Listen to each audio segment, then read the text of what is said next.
Hola, ¿qué tal? ¿Cómo están? Un feliz día para todos y que el Señor les bendiga. Caín había edificado la primera ciudad que encontramos en el capítulo 4 y el versículo 17, y quizá para eludir la vida nómada que Dios le había impuesto.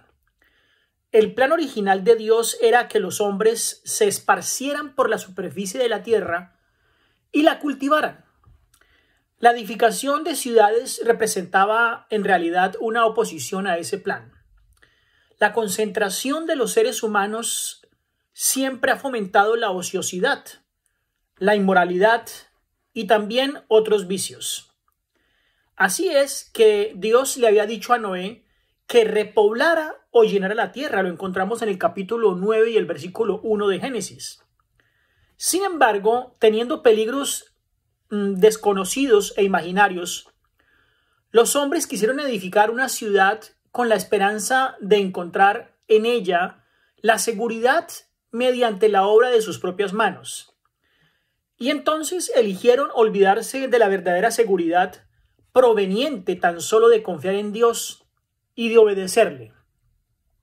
Los descendientes de Noé, que se multiplicaban rápidamente, deben haberse apartado muy pronto del culto del verdadero Dios y buscaron protección debido al temor de que sus malos caminos atrajeran de nuevo una catástrofe. Las excavaciones arqueológicas revelan que los habitantes más antiguos de la Baja Mesopotamia levantaron muchos templos en forma de torres, dedicados al culto de diversas deidades idolátricas. Y todos estos templos y estas torres fueron levantadas en forma de sigurat, es decir, en forma de remolino, yendo hacia arriba. La Torre de Babel tenía el propósito de llegar a ser un monumento a la sabiduría superior y a la habilidad de sus edificadores. Los hombres han estado dispuestos a soportar penalidades, peligros, privaciones, a fin de hacerse a un nombre o a una reputación. Y el deseo de buscar renombre individualmente fue uno de los motivos impelentes para construir esta torre.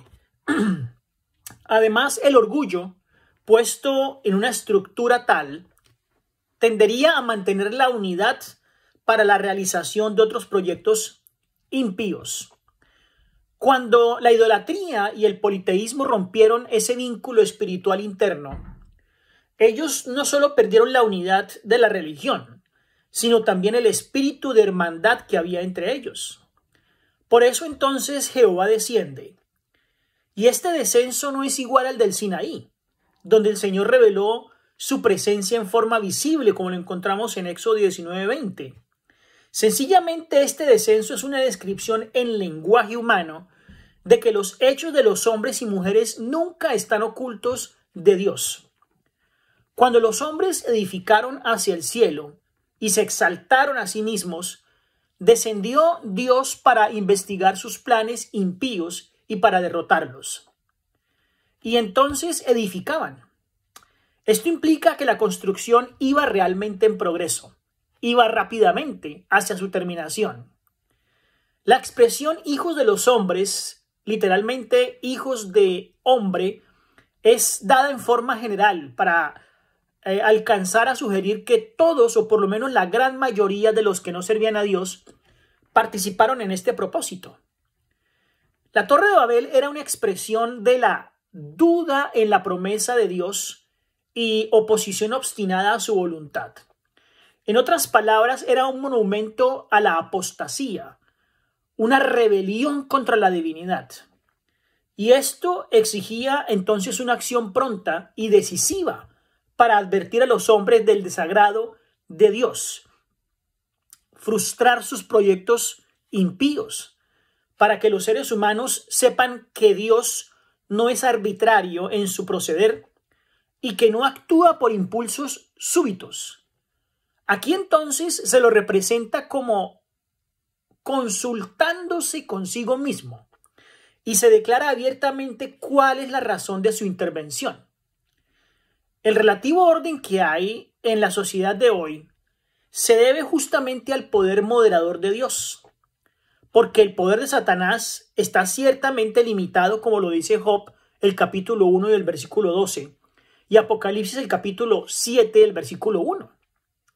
En la expresión descendamos, que se utiliza para describir a Dios, se utiliza el plural descendamos, es decir, indica la participación por lo menos de dos personas de la deidad, que justamente nos recuerda la expresión hagamos que encontramos en Génesis 1:26, donde cuando se habla de Dios no se habla de un solo ser, sino se habla de varios.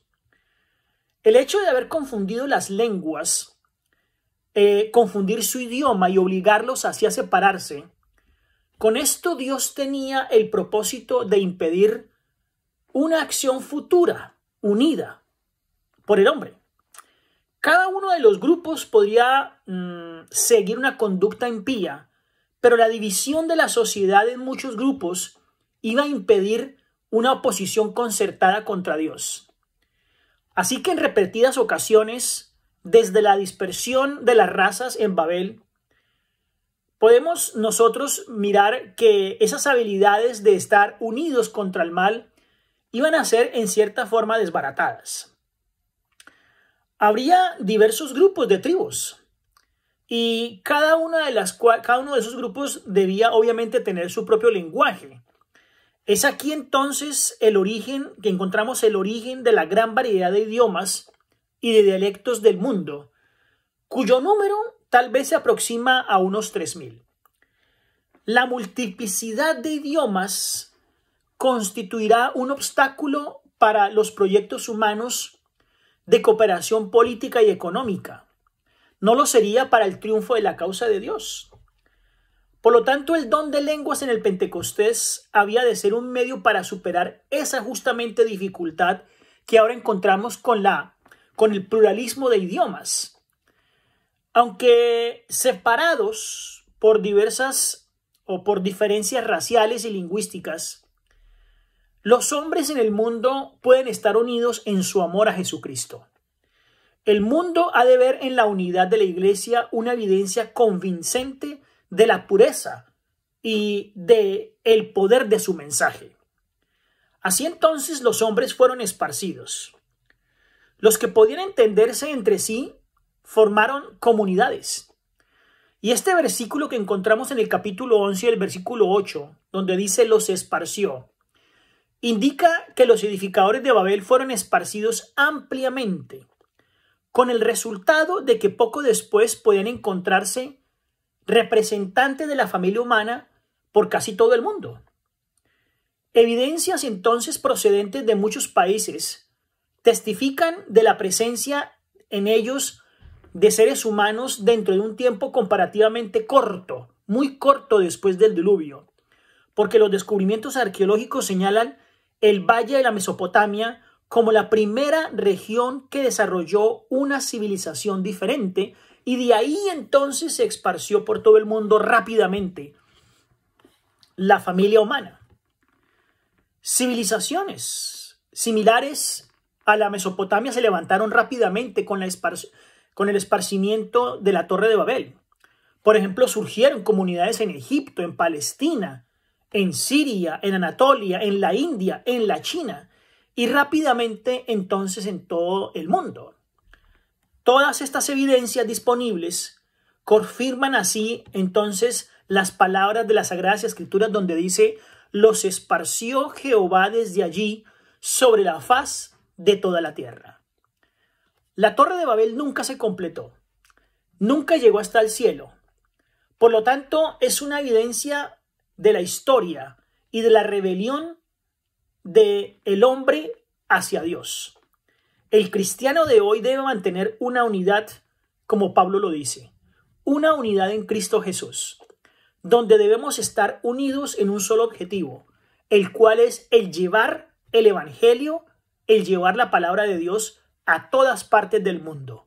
No solamente el evangelio de palabra, también el evangelio de testimonio, y practicar la caridad como arma fundamental para que el cristiano se mantenga vivo, con una viva fe en Cristo Jesús. Que el Señor les bendiga.